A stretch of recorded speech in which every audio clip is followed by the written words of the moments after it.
You are lying in bed. The room is dark. And then, in the shadows of the curtain, in the texture of the ceiling, in the static darkness near the closet, you see it. A face. Watching you. Your heart rate spikes before your conscious mind even finishes the thought. And then, a second later, you realize it's nothing. Just shadows. Just fabric. Just a shape your eyes invented out of nothing. But here's the question nobody asks.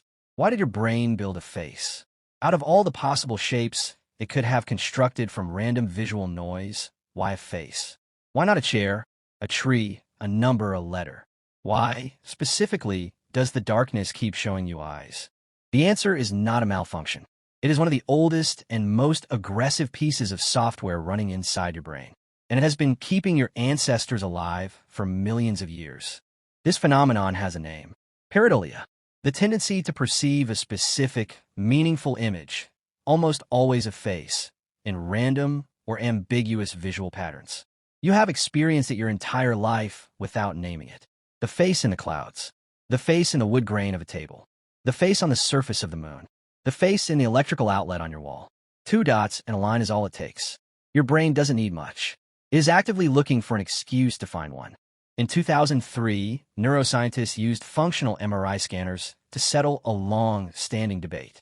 Was face recognition something you learned, built up over years of looking at human faces? Or was it something hardwired, something your brain was built to do before you ever open your eyes? They showed participants images of faces, and separately, images of random objects arranged to vaguely resemble a face. 2 circles and a line, nothing more. A specific region of the brain called the fusiform face area lit up in both cases. Not similarly, almost identically. Your brain does not require an actual face. It requires only the suggestion of one.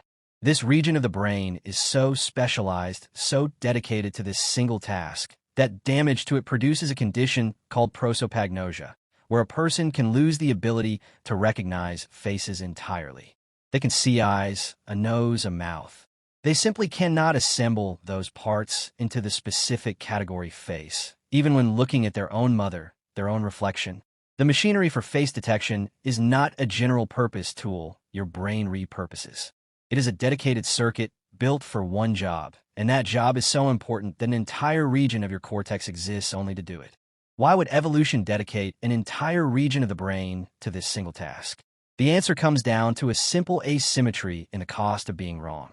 Imagine 2 early humans. The first one, walking through tall grass at dusk, sees a vague shape that might be a face, might be a predator watching from the shadows. This human freezes, becomes alert, prepares to run. It turns out to be nothing.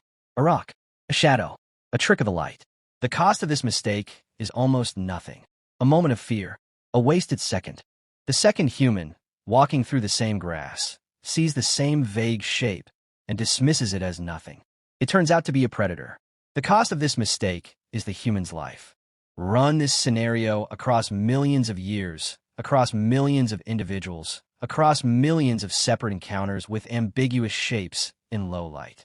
The humans who were quick to see a face, even when there wasn't one, survived at a slightly higher rate than humans who needed certainty before reacting. And slight advantages, repeated across millions of generations, become the default setting of an entire species. This is why your brain is not calibrated for accuracy. It is calibrated for a specific kind of error. Scientists call this a false positive bias. Your brain is willing to be wrong thousands of times, seeing a face in a wall socket, in a cloud, in a stain on the ceiling, in exchange for never being wrong about the one time it actually matters. The cost of a false alarm is nothing. The cost of a missed predator is everything. So your brain doesn't bother calculating the odds. It just says yes, every time, to the possibility of a face. And nowhere is this system more active than in the dark. In daylight, your visual system receives an enormous amount of information. Edges, colors, depth, movement, detail. There's so much real data that your brain rarely needs to invent anything. But in darkness, that data collapses. Your eyes are receiving almost nothing. And a brain that receives almost no information does not simply shut down and wait. It fills in the gaps. It takes the fragments it does have, the faint outline of a curtain, the dim shape of a coat on a hook, and it runs them through the same face detection circuit that has been running since before you were born. In low-information environments, The threshold for what counts as a face drops dramatically. 2 shadows and a fold of fabric are enough. The system that kept your ancestors alive in the dark is the same system that, 10,000 generations later, makes you see a face staring at you from your bedroom closet. There's a deeper layer to this. Some researchers have proposed that this hyperactive face detection isn't just about predators. It may also be about something even more fundamental to human survival. Other humans. For a social species, recognizing the presence of another person instantly, before conscious thought, before you've even decided to look, may have been just as critical as detecting a predator.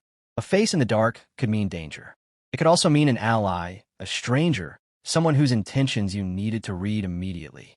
Either way, the cost of missing a face was high, and the cost of imagining one that wasn't there was close to zero. So your brain built a system that errs, always, in the direction of seeing someone. Which means that face in the shadows tonight, the one that made your heart skip, the one that turned out to be nothing, was never a malfunction. It was your brain doing exactly what it was built to do.